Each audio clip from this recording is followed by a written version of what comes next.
တော့မြန်မာလူပွဲသေးမှာပါအားလုံးကြားဘူးကြမယ်ခင်မွန်းကြီးဘယ်နှပါလို့ကြားဘူးလဲခင်မွန်းကြီးဘယ်နှပါလဲ10ပါဗုဒ္ဓပိစေကဗုဒ္ဓဇတာဝကအကတာဝကမာတပိတုကုရုတတ္တဓမ္မတေတကဇာဒါယကစာမှာတော့ခင်မွန်းကြီး10ပါပြဗုဒ္ဓမြတ်စွာဘုရားသမ္မိတဗုဒ္ဓပေါ့ပိစေကဗုဒ္ဓဟောဗုဒ္ဓမှာ2မျိုး꿰သွားသမ္မိတဗုဒ္ဓကြကိုယ်တိုင်လည်းသိတယ်သူတော်ဘာတွေကိုလည်းသိအောင်ပြန်ပြောနိုင်တယ်ပိစေကဗုဒ္ဓကြသူကိုယ်တိုင်သစ္စာလေးပါးသိတယ်သူတော်ဘာကိုသစ္စာလေးပါးကိုနားလည်အောင်ပြန်မပြောတတ်ဘူးတို့တော့ဒီပုဂ္ဂိုလ်တွေရှိနေတဲ့ဟာလောကကိုငြိမ်းချမ်းသာရစေတယ်ဖွံ့ဖြိုးစေတယ်ဒီပရိသတ်တွေအားလုံးမမေ့ဖို့ကလောကထဲမှာဆရာဆိုတဲ့ပုဂ္ဂိုလ်တွေမရှိရင်လောကကြီးပျက်စီးသွားမယ်ဆရာတွေမရှိရင်လောကကြီးကပြတ်သွားတော့ပျက်စီးသွားမယ်ဆိုတဲ့ဟာကိုမြတ်စွာဘုရားရှင်သက္ကဝိတိသုံးမှာဟောပြီးသားဒါကြောင့်လောကကြီးအခုလိုငြိမ်းချမ်းနေတာတာယာနေတာလူတွေအခုလိုအချင်းချင်းညီညီညွတ်နေနိုင်တာဟာဆရာတွေရှိနေလို့အခုမြန်မာပြည်နဲ့အဝန်ညီညွတ်မှုတွေနဲလာတယ်စီလုံးမှုတွေနဲလာတယ်ဆိုဆရာတွေရဲ့ဆွမ်းအားနဲလာလို့တနည်းအားဖြင့်ဆရာတွေရဲ့ကျေးဇူးဂုဏ်ကိုသိအောင်ထုတ်ဖော်တဲ့အလေးအကျင့်တွေနဲနေလို့ဒီကနေ့ဘုံဘုံတို့အေယာဝတီတိုင်းအေကပူမြို့အိုးခွဲအုပ်စုအက္ခရာကိုဆင်လိုက်ရင်ကာကြီးကနေနောက်တန်းဘိတ်ကြီးပေါ့ဟုတ်လားဘေကြီးတို့တော့စိတ်တဲ့အကျင့်သာရိတကဘေကြီးဖြစ်မနေပါဘူးဘုံဘုံတို့ကခန္ဓာဖို့ထက်တကယ်ကိုကျေးဇူးတည်တဲ့စိတ်ရှိဖို့အရေးကြီးတယ်အဲကြောင့်ဒီနေ့တော့အေယာဝတီတိုင်းအင်္ဂပူမြို့နယ်အိုးခွဲအုပ်စုအင်းကောင်းရွာဒါပေမဲ့ဒီရွာကဒီဒေသလူတွေရဲ့စိတ်တဲ့အကျင့်သာရိတကအောက်တန်းနောက်တန်းကြမနေဘူးဆိုတာဒီနေ့ပွဲအခမ်းအနားကနေထုတ်ဖော်ပြတာဖြစ်ပါတယ်အဲ့လိုထုတ်ဖော်ပြတဲ့အောင်ဒီဆရာကျေးဇူးတည်တဲ့အောင်လဲဘယ်သူတွေကသင်ပေးခဲ့တာလဲဆရာတွေကပဲသင်ခဲ့တာဒါကြောင့်ဆရာတွေရဲ့ကျေးဇူးဟာအလုံးတန်များတယ်နော်အဲ့တော့ဗုဒ္ဓမြတ်စွာဘုရားကျေးဇူးကိုအမြင့်ဆုံးပုဂ္ဂိုလ်ပိစေကဗုဒ္ဓတကယ်ကိုလောကကြီးကိုငြိမ်းချမ်းသာစေတဲ့ပုဂ္ဂိုလ်နော်ဒါကြောင့်ကျေးဇူးများတယ်ဗုဒ္ဓပိစေကဗုဒ္ဓယဟန္တာရှင်မြတ်တွေရှိတာလောကကြီးတွေငြိမ်းချမ်းသာစေတယ်နောက်တစ်ခုအာဂတဝကတကယ်ကိုဘုရားအာကိုအာထာပြုလိုက်တဲ့အာဂတဝကကြီးကလည်းလောကကိုငြိမ်းချမ်းသာစေတဲ့ပုဂ္ဂိုလ်ဖွံ့ဖြိုးတိုးတက်စေတဲ့ပုဂ္ဂိုလ်မာတာပိတုဆိုအမေအဖေဆိုဘယ်နှယောက်ရသွားပြီတော့ဗျာကံပြန်ရည်ကြအောင်ဘုရားပိစေကဗုဒ္ဓယဟန္တာအာဂတဝကအမေအဖေဆိုတော့ဘယ်နှယောက်ရသွားပြီတော့6ယောက်ရသွားပြီနော်ဟောနောက်တစ်ခါဂုရုဆရာတတ္ထာဆရာဓမ္မတေတကဆရာဒါယကပေးလူတတ်သူဆိုတော့10ယောက်အဲ့မှာဘုံဘဘာကိုအဓိကပြောချင်တာဆိုတော့ခင်မောဆိုရကြားဘူးလားဟိခင်မောဆိုတာဘာကိုပြောရတော့လင်းလို့ပြောတာတဲ့ဆရာကြီးဟုတ်လားလင်းလို့ပေါ့မြန်မာလေးကခင်မောဆိုညီခင်မောဘာလို့တော့မင်းခင်မောဘာလို့တော့ဆိုတာခင်မောဆိုတာကျေးဇူးကိုကြီးမြတ်တဲ့ပုဂ္ဂိုလ်လို့ပြောလာခင်မောဆိုတာဘာတော့ကျေးဇူးကိုကြီးမြတ်တဲ့ပုဂ္ဂိုလ်ခင်ပွန်ကြီး10ပါကျေးဇူးကြီးတဲ့သူ10ယောက်ရှိတယ်လောကမှာအဲ့ဒီကျေးဇူးကြီးတဲ့သူ10ယောက်ရဲ့ကျေးဇူးကိုမသိရင်တိုင်းပြည်ပြတ်မယ်လူမျိုးပြတ်မယ်ဘာသာသနာကွဲပြောက်သွားပြီလောကကြီးတစ်ခုလုံးဟာခင်မုန်းကြီး10ပါးရဲ့ကျေးဇူးကိုမသိတဲ့နေပြည့်စည်ပါပဲမှန်လားဟဲ့ဒါကြောင့်လောကကြီးကိုဖွံ့ဖြိုးတိုးတက်ခြင်းအဲ့ခင်မုန်းကြီး10ပါးရဲ့ကျေးဇူးကိုလည်းသိရမယ်ဂုဏ်ကိုလည်းသိရမယ်ပြောကြည့်အောင်ဘာနဲ့ဘာကိုသိရမလဲကျေးဇူးကိုလည်းသိရမယ်ဂုဏ်ကိုလည်းသိရမယ်အဲကောက်ဒေသလူတွေမညံ့ပါဘူးဘုံပြောတာမှတ်မိလားဘာနဲ့ဘာကိုသိရမလဲကျေးဇူးကိုလည်းသိရမယ်ဂုဏ်ကိုလည်းသိရမယ်ဂုဏ်ဆိုတာဘာတော့အရေးချင်းကိုပြောဂုဏ်ဆိုတာဘာတော့ကျေးဇူးဆိုတာအဲ့ဒီအရေးချင်းရှိတဲ့ပုဂ္ဂိုလ်ကဥမာဒီရဆရာကြီးတွေခုဆရာကြီးခုန10ယောက်တင်နေကျင်ညာလိုက်တာဟုတ်လားနော်ဆိုတော့10ယောက်တော့10ယောက်တဲ့ပို့တဲ့ဆရာကြီးတွေကတော့ကြမယ်ပေါ့ဆရာကြီးတွေဆရာမကြီးတွေအဲ့ဒီဆရာကြီးတွေကအော်ဒီဒေတာလူတွေကိုအသိပညာတွေအတတ်ပညာတွေနည်းပညာတွေတွေးတတ်အောင်သင်ပေးတယ်အဲ့လိုသင်ပေးနိုင်ဖို့အတွက်သူတို့မှာအသိပညာတတ်ပညာနေပညာတွေရှိမထားဘူးလားအဲ့လိုသူတို့သိထားသင်ထားလေ့လာထားတာကသူတို့ရဲ့အရေးချင်းအဲ့ဒါကိုဂုဏ်လို့ခေါ်တယ်ဂုဏ်ဆိုတာကအရေးချင်းဂုဏ်ဆိုတာဘာတော့အင်္ဂလိပ်လိုပြောရင်တော့ ability ပေါ့ quality ပေါ့အဲ့ဒါကိုဂုဏလို့ပါဠိလိုသူတို့ပြောတယ်မြန်မာလိုပြောတော့ဂုဏ်တဲ့ဂုဏ်ဆိုတာကအရေးချင်းကိုပြောတာကျေးဇူးဆိုတာတော့ပဋ္ဌာန်းမှာတော့ပစ္စယောဟေတုပစ္စယောအာရမဏပစ္စယောအဓိပတိပစ္စယောပစ္စယောဆိုတာမရှိဘူးလားပစ္စည်းဆိုတာကျေးဇူးဖြစ်စေတယ်တည်စေတယ်ဖွံ့ဖြိုးတိုးတက်စေတယ်အဲ့ဒါကိုကျေးဇူးလို့ပြောတာဒါကြောင့်ဂုဏ်နဲ့ကျေးဇူးကမတူဘူးဂုဏ်ဆိုတာကအရေးချင်းအဲ့ဒီအရေးချင်းရှိတဲ့သူတွေကတပြည့်တွေကိုသိအောင်တတ်အောင်လိမ္မာအောင်သွန်သင်ဆုံးမလမ်းပြပေးတာကကျေးဇူးဆရာကသူကိုယ်တိုင်တော့သိထားတယ်အရက်ထဲမှာသိထားတဲ့သူတွေအများကြီးမရှိဘူးလား တိတဲ့သူတိုင်းကိုဆရာခေါ်လာဟိမခေါ်ဘူးကိုသင်ပေးတဲ့သူကိုမှဆရာခေါ်တာဘာဖြစ်လို့လဲဂုံတော့ရှိတယ်အည်ချင်းတော့ရှိတယ်သင်မပေးဘူးဆိုအဲ့လူကိုဆရာလို့ပြောလို့မရသူ့မှာရှိတဲ့အည်ချင်းတွေတပည့်တွေသားသမီးတွေကိုသိအောင်တတ်အောင်လိမ္မာအောင်ယဉ်ကျေးအောင်သွန်သင်ဆုံးမလမ်းပြပေးလို့ကျေးဇူးလို့ခေါ်တာ engagement ဖြစ်တာပြောတာဟုတ်ပြီနော်ဒါကြောင့်ဆရာတွေဆိုတာကလူသားလောကကြီးတစ်ခုလုံးကိုဖွံ့ဖြိုးတိုးတက်အောင်လိမ္မာယဉ်ကျေးအောင်လမ်းပြပေးတာဆရာအရေးကြီးလားမကြည့်ဘူးလားဟဲ့အေးဘုံဘုံတို့အဇာတတက်ကိုကြားဘူးလားအဇာတတက်ရဲ့ဆရာဘယ်သူတို့ဒေဝဒတ္တတဲ့ဟုတ်လားအဲ့ဆိုအဇာတတက်ရဲ့အကြောင်းလေးနည်းနည်းပြောမစို့အဇာတတက်ကအဇာတမမွေးခင်နေရတတ္ထုအဖေရဲ့ယန္တုတဲ့နာမည်ဘယ်လိုပေးထားလဲမသိဟုတ်လားဒါကြောင့်အဇာတတက်ဘယင်ကြီးဘွဲ့ခံတဲ့အခါကျတော့အဇာတတက်ဘယင်ကြီးရဲ့ဘွဲ့ဘယ်သူတုံးလို့စာမဖုံးလို့ရှားမသိဥပမာအနောယထာမင်းကျစရိတိဘုဝနာရိတရဓမ္မရစ်ဘာညာဆိုပြီးတော့ပကံပါလေဟောဘယင်တွေကတခါတည်းဗိသိက်ခံပြီဆိုတာနဲ့တခါတည်းသူတို့ရဲ့ဘွဲ့တွေဂုံတွေကိုတခါတည်းခန်းခန်းနာနာကြီးပေါ့နော်ဒီသူတို့မှဒီစီတူဘာညာပေါ့ဗျာဒီလိုဘွဲ့တွေရေးကြ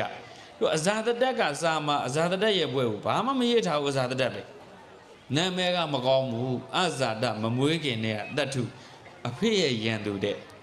မဝေးခင်နဲ့အဖေကိုတတ်မဲ့လူလို့အဲ့ဒီတိုင်ပဲစာမမှတ်တမ်းတင်တယ်အဲ့ဒီတိုင်ပဲခေါ်ခဲ့တာဒါကြောင့်အဇာတတက်လေးကအမှန်သိကနဲ့သူ့ပေါင်မှာဓမြောင်လေးတစ်ချောင်းကတ်ထားသူ့ကိုရန်ရှာတဲ့သူ့မှာပတ်ဝန်းကျင်မှာရန်သူတွေပဲရှိတယ်လို့မြင်တယ်သူ့ရန်ရှာတဲ့သူကိုဓာတ်နဲ့ထိုးတတ်ဖို့ဆိုပြီးတော့ဒီကလေးကအမြဲတမ်းလက်နဲ့ဆောင်တာအဲ့လိုမျိုးဖြစ်အောင်သူ့မှာဆရာကောင်းတွေနဲ့မတွေ့ခဲ့ဘူးအဲ့ကလေးလူပြဘောပြဘောဝင်သွားတဲ့အချိန်လူပြဘောရောက်လာတဲ့အခါအတော်လက်ဆက်အသက်ဆယ်ကျော်သက်ရောက်တဲ့အခါဒေဝတက်လို့ခေါ်တဲ့ဆရာနဲ့တော့တွေ့မင်းကအဖေကိုသက်ဘယင်လို့ငါကဘုရားကိုသက်ပြီးဘုရားလို့မယ်ဆိုပြီးတော့ဟောဆရာတပည့်ချထလိုက်တဲ့အတိုင်းကြီးပါဗျအေးအဲ့ဒါဘုရားမှာဘုရားမှာဒီရာဇကြုံမှာမနေတော့ဘူးဒီဒေသဟာမငြိမ်းချမ်းတဲ့နေရာကြီးဖြစ်သွားပြီဆိုဘုရားသာဝတိဘက်ကိုပြောင်းသွားတယ်အဲ့ဒါကဒေဝတက်ကဘယ်သူဒီဇာတတက်ကဘယ်သူနဲ့တွေ့ရလဲဒေဝတက်ဆိုတဲ့ဆရာနဲ့မတွေ့ဘူးလားဟဲ့အဇာတတက်လေးဟာလိမ္မာရင်ကြီးခြင်းနဲ့စိတ်ဆန္ဒရှိတယ်သို့တော့ရှင်ဒေဝရက်လူဆရာနဲ့တွေ့လို့ပျက်စီးသွားတာဟောဒါကြောင့်ဆရာထဲမှာလဲဆရာကောင်းရှိတယ်ဆရာဆိုးရှိတယ်နာတပိန်တစ်ထည်ကြီးနော်သူ့သားကြတော့ကာလအဲ့ကာလလေးကိုဖះเจ้าစီကိုရောက်သွားအောင်မလဲမုံဘိုးပေးပြီးတော့ဖះစီသွားกว่าဖះเจ้าသွားရင်မုံဘိုးပေးမယ်ဆို100ပေးတယ်နောက်ဖះပြောတဲ့အဆုံးအမတွေကိုသင်ခဲ့กว่าမှတ်မိရင်1000ပေးမယ်ဒီလိုမျိုးပြောတာအဲ့တော့အဲ့ကလေးကဖះရဲ့တရားတွေကိုသင်ယူခြင်းအပြင်လိမ္မာရင်ကျေးသွားဖအေအားကိုရတဲ့သားကောင်းဖြစ်သွားတယ်အဲ့ဒီဖအေကလည်းဆရာပဲဒါကြောင့်ဆရာကောင်းလို့အခုလူကောင်းလေးဖြစ်သွားတယ်ဆရာဆိုတော့လူဆိုးဖြစ်သွားတယ်ဆရာရေးကြည့်လားမကြည့်ဘူးလားနောက်တစ်ယောက်အင်္ဂုလိမာလာကြားဘူးလားအင်္ဂုလိမာလာဆိုဘာလို့တာတော့သူနာမည်အရင်သိလားအဟိန္ဒကတဲ့မြန်မာလိုဘာသာပြန်တော့မောင်ကျင်တာတဲ့ဟိန္ဒကဆိုတာနှိမ့်သက်တာညှဉ်းပန်းတာအနိုင်ကျင့်တာဗိုလ်ကြတာဘူလီလောက်တာကိုပြောတာအရှိအဆိုတဲ့ negative အငြင်းလေးထည့်လိုက်တော့အဟိန္ဒကဆိုတော့မောင်ကျင်တာတဲ့သိပြီးတော့ယဉ်ကျေးသိမ်မွေးတဲ့သူဆရာနဲ့တွေ့တာပညာတွေတက်လွယ်လိုက်တာဆရာကလည်းအဲ့ဒီချိန်ထိရတော့ကောင်းတယ်နောက်တော့မင်းကိုင် graduate ဖြစ်ပြီဘွဲလက်မှတ်တွေပြီးတော့မယ်ငါတပည့်ဒါပေမဲ့အဲ့ဆရာနဲ့တပည့်နဲ့ကြားမှာတက်ရှူသွေးခွဲတဲ့သူရှိတယ်အဟိန္ဒကကိုခါလည်းမကျင်တဲ့သူတွေကဆရာကသူ့ကိုမျက်နှာသာပေးလွန်းတယ်ဆိုပြီးဘာလုပ်လိုက်လဲဆိုတော့ဟောဆရာရဲ့မိန်းမနဲ့ဖောက်ပြန်နေတယ်ဆရာရဲ့သမီးနဲ့ဖောက်ပြန်နေတယ်ဆိုပြီးတော့အဲ့လိုကိုလူမိုက်ဂိုင်းသွင်းလိုက်တာပေါ့အဲ့မှာဆရာလုပ်တဲ့သူကအေးမင်းကဂုံပြူလက်မဲ့ငါတို့တက္ကသိုလ်ကဘွယ်ပေးမယ်ဒါပေမဲ့မင်းလက်ညှိုး1000နဲ့ငါ့ကိုပူဇော်ရမယ်ဘာ1000နဲ့ပူဇော်ရလက်ညှိုး1000နဲ့ပူဇော်မယ်အဲ့ဒါတပြည့်ကိုသေအောင်ကြောက်ကြတဲ့သေရတွေရှိတယ်အဲ့ဒါလည်းမမေ့ဘူးလို့နော်အဲ့တော့လက်ညှိုးတွေသူကဖြတ်ပြီးတော့သိမ့်ထားတယ်နောက်တော့အဲ့လက်ညှိုးတွေကိုတစ်ပင်ခွာကြတဲ့မှာထားတဲ့အခါကျတော့ငှက်ကောင်တွေကချီသွားလို့အဲ့တိုင်းဆိုရင်တော့လက်ညှိုး1000ပြည့်မှာမဟုတ်တော့ဘူးဆိုတော့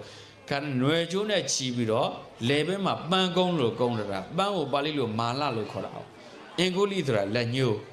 အင်္ဂုလိမာလဆိုလက်ညှိုးတွေကိုပန်းကုန်းကုန်းထားတဲ့လူမကြီးလို့အဓိပ္ပာယ်ဖြစ်သွား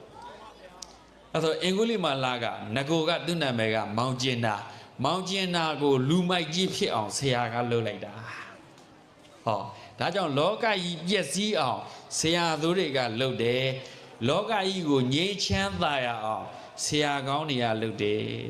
ဒါကြောင့်ဒီဒေသကိုငြိမ်းချမ်းသာရအောင်ဖွံ့ဖြိုးတတ်အောင်အစဉ်တစ်ပြည့်အလင်းပြပေးတဲ့ဆရာကြီးရဲ့ကျေးဇူးကများလားမများဘူးလားဟုတ်ပြီနော်ဒါကြောင့်ဆရာကြီးရဲ့ကျေးဇူးကိုသိတတ်ဖို့လိုတယ်ဒါကြောင့်ဘုန်းတော်ခုနခင်မကြီး10ပါးမှာဖယားဝိသေကဗုဒ္ဓယဟန္တာအဂတဝကအမေအဖေဟောနောက်ဆရာကျတော့၃မျိုးတော်ဘုရားအထည့်ပြတာဂုရုဆိုတဲ့ဆရာနံပါတ်1ကဘာဆရာတယ်တော့ဟဲ့ဂုရုဆိုတဲ့ဆရာကဟာမင်းလဲဘလို့လို့ရတယ်ကွာဟမ်လဲလုံနီးတွေအခုတက်သေးလားတခါကြီးတို့ဒီဘက်ကပြိဿတ်တွေလဲလုံနီးတွေရာလုံနီးတွေတက်သေးလားတက်လားမတက်လားတော့ဘောလမ်းမှာတစ်ပင်တွေကြည့်ခဲ့နော်ဟိုမှာပဲဒီစိမ့်တွေမတ်ပဲတွေစိုက်တာအကုန်ခါတဲ့ပန်းခင်းလားဟာလို့ကြည့်ဘယ်ဟုတ်မှာမှုကြ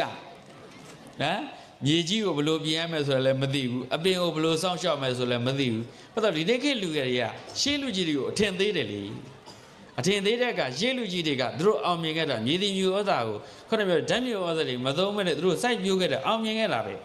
ဒါပေမဲ့အဘတို့ခင်မဟုတ်တော့ဘူးဗျအခုခေတ်ကမြန်မြန်သိမြန်မြန်ကြီးဖို့လိုတယ်ဆိုပြီးဓာတ်မျိုးဩဇာတွေသုံးတယ်လေသုံးတဲ့အခါကျမြေကြီးတွေကချင်းကုန်တယ်လေမှုတွေဆွဲကုန်တယ်အဲ့မြေကြီးကိုပြုပြင်နေတွေကိုလူကြီးတွေတည်းအသင်မထားဘူးအဲ့မှာဂုရုဆိုတာကမြေဘလို့ပြင်ရတယ်ကွာရေဘလို့နေအောင်ဘလို့လုပ်ရတယ်ကွာရေထုတ်လွယ်အောင်ဘလို့လုပ်ရတယ်ကွာနော်ဒီနေ့ရာသီဥတုဒီအခြေအနေဆိုရင်ဟာသလိုမျိုးအပင်စိုက်တဲ့နယ်ကွာအဲ့လိုမျိုးလဲလုံနီးတင်တာလဲဂုရုပဲရာလုံနီးတင်တာလဲဂုရုပဲအိုးလုံနီးတင်တာလဲဂုရုပဲဆက်ချုပ်နီးတင်တာလဲဂုရုပဲချက်နီးပြုံးနီးတွေတင်တဲ့ဆရာကလဲဂုရုပဲဒါကြောင့်ဂုရုဆိုတာလောကမှာအသက်မွေးဝမ်းကြောင်းပညာတွေသင်ပေးတာကဂုရုဆရာဟောဆရာတယောက်ရပြီနော်နောက်နံပါတ်1ဆရာကျတော့တတ်ထာတဲ့ပြောကြည့်အောင်ဗါတယ်တော့တတ်ထာဆိုတဲ့စကားကြားဘူးလားဘုရားကုံတော်ဘယ်နှပါးရှိ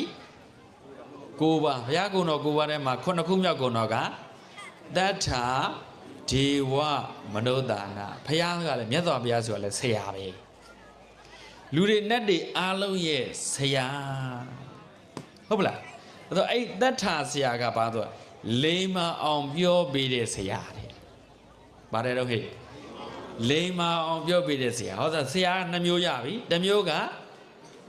အသက်မွေးဝမ်းကြောင်းအတတ်ပညာတွေကိုသင်ပေးတဲ့ဂုရုဆရာနံပါတ်1တတ်ထာကဘာလဲတော့လိမ္မာအောင်သင်ပေးတဲ့ဆရာနံပါတ်3ကဓမ္မဒေသကာနိဗ္ဗာန်ရောက်ကြောင်းတရားတွေကိုဆုံးမပေးတဲ့ဆရာအခက်အခဲပြဿနာတွေကိုဖြေရှင်းပေးတဲ့ဤစနစ်တွေကိုသင်ပေးတဲ့ဆရာဆိုဆရာဘယ်နှမျိုးတော့အမေတစ်ပဲထည့်ထားတယ်နော်အဖေတစ်ပဲထည့်ထားဟုတ်တယ်အဖေမေဆိုတစ်တီပဲရှိ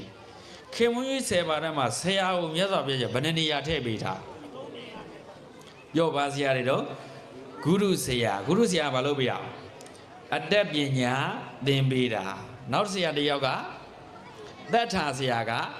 လိမ္မာအောင်ရေးအောင်ပြောပေးတဲ့ဆရာနောက်ဆုံးကဓမ္မဒေသကဆိုတာကကုသိုလ်အကုသိုလ်တော့မဟုတ်နိဗ္ဗာန်ရောက်ကြောင်းဒီဟောပေးတဲ့ဆရာဆိုတော့ဆရာဘယ်နှပါးတော့အဲ့ဒီဆရာသုံးပါးဖယ်လိုက်ဆရာသုံးပါးကိုဖယ်ကြည့်လိုက်ဘာပြောသွားမလဲလောကကြီးတစ်ခုလုံးပျက်စီးသွားမယ်ကဲခင်မုန်းကြီး10ပါးပြည့်အောင်နောက်ဆုံးတစ်ခုကိုပြောလိုက်မယ်နောက်ဆုံးတစ်ခုကဒါယကဆိုတာထမင်းတစ်သုတ်ရေတမုတ်ပေးလူတတ်တဲ့သူကိုဒါယကလို့ခေါ်တယ်ထမင်းလေးတစ်စုပ်ကျွေးဖို့လည်းဒါယကပဲရေလေးတမုတ်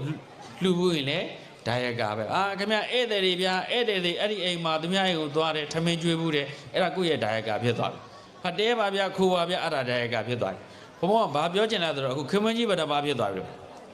ခင်မွန်းကြီးဘယ်နှပါးအဲ့ဒီခင်မွန်းကြီး10ပါးကကျေးဇူးကုန်ကြီးတဲ့ပုဂ္ဂိုလ်တွေပဲအဲ့ဒီပုဂ္ဂိုလ်တွေပြစ်မှားရင်လောကကြီးကပျက်စီးတယ်